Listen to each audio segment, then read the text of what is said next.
Bismillahirrahmanirrahim. Assalamualaikum warahmatullahi wabarakatuh. Alhamdulillahi rabbil alamin. Wassalatu wassalamu ala nabiyyina Muhammadin wa ala alihi wa sahbihi wa tabi'in, amma ba'd. Dr. Kiai Muslih Abdul Karim yang kita muliakan, Bapak Ibu dan jamaah sekalian. Di belakang kita atau di depan Bapak Ibu adalah Saqifah Bani Sa'idah. Itu nama dari ruang pertemuan yang ada pada saat Nabi Muhammad masih hidup tinggal di Madinah ini. Tahun 13 Hijriah, usia Nabi Muhammad 63 tahun. Kemudian Allah mencintai beliau dan Nabi Muhammad dinyatakan wafat, meninggal dunia. Saat berita Nabi Muhammad meninggal dunia, para sahabat gemuruh. Banyak yang menerima, tapi banyak juga yang tidak menerima dengan berita wafatnya Rasulullah SAW. Termasuk Khalifah Umar bin Khattab.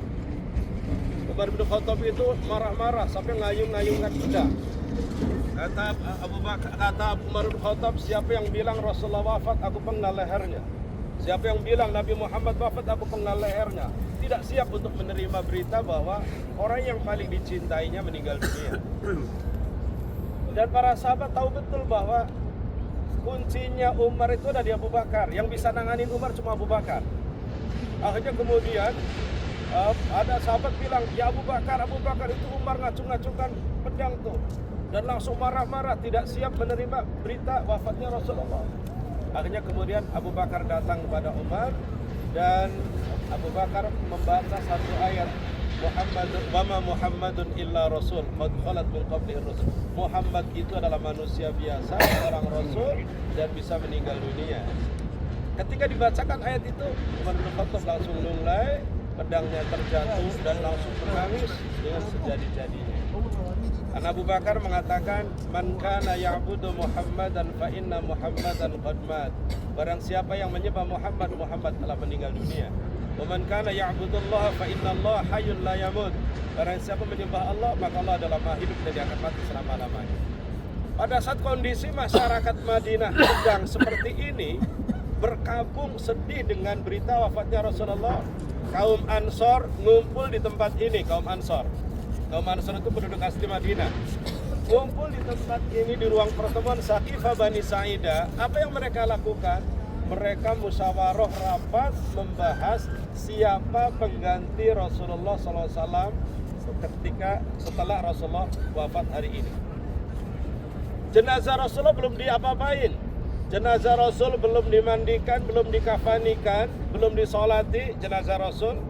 Para sahabat lagi rame-rame desas-desus antara percaya dan tidak percaya, menerima dan tidak menerima dengan wafatnya Rasulullah.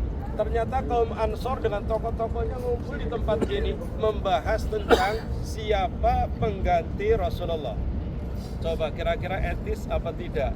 Saat itu kondisi kita berpikir seakan-akan ini nggak masuk akal. Mestinya kita ngurusi jenazah Rasul dulu gitu, baru kita bahas penggantinya. Ini mereka bahas penggantinya. Akhirnya kaum Ansor, penduduk asli Madinah, memutuskan hasil musyawarah memutuskan Sa'ad bin Ubadah diangkat menjadi khalifah pengganti Rasulullah. Sa'ad bin Ubadah sudah disepakati oleh kaum Ansor.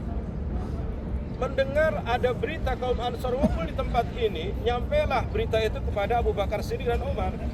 Akhirnya kemudian langsung Abu Bakar dan Umar mengajak kaum Muhajirin datang dan menuju ke tempat ini.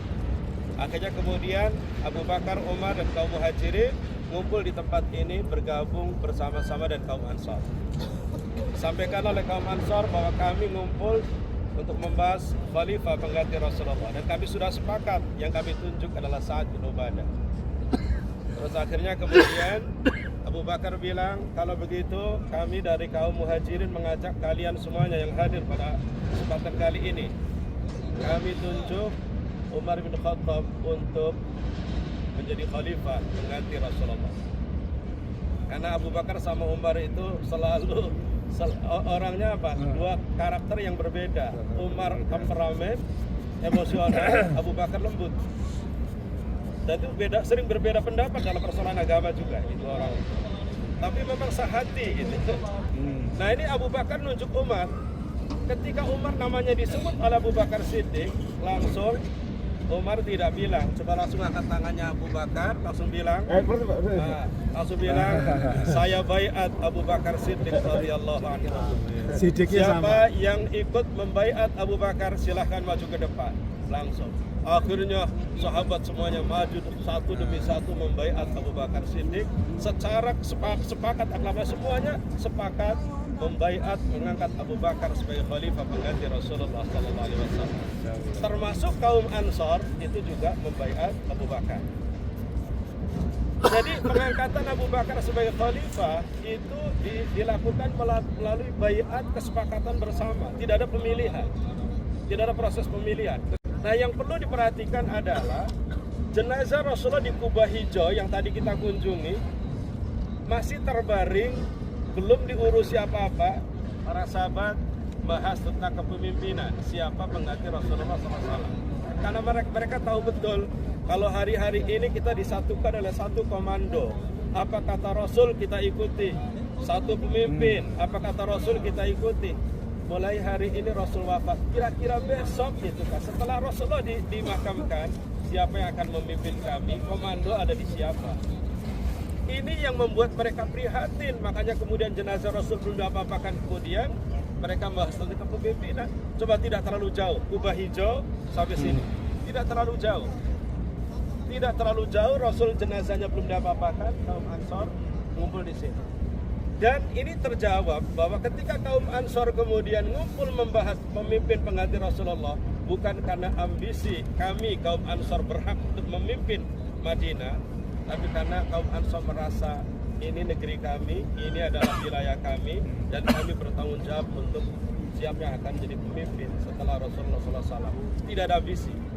Bukti bahwa kaum Ansor tidak ambisi ketika kaum Muhajirin kaum Muhajirin mengangkat Abu Bakar sebagai pemimpin, tidak ada satupun yang kemudian menolaknya, bahwa kami yang lebih berhak, tidak ada. Jadi kaum Ansor Muhajirin, maka dalam surat Al-Anfal banyak disebutkan. Di situ disandingkan antara kaum Ansor dan kaum Muhajirin, dua-duanya sama-sama memiliki keutamaan di hadapan Allah Subhanahu wa taala. Tidak ada yang mengklaim paling terbaik di hadapan Allah Subhanahu wa taala. Dengan demikian, pelajaran yang ingin saya sampaikan pada kesempatan kali ini bahwa memilih pemimpin itu wajib.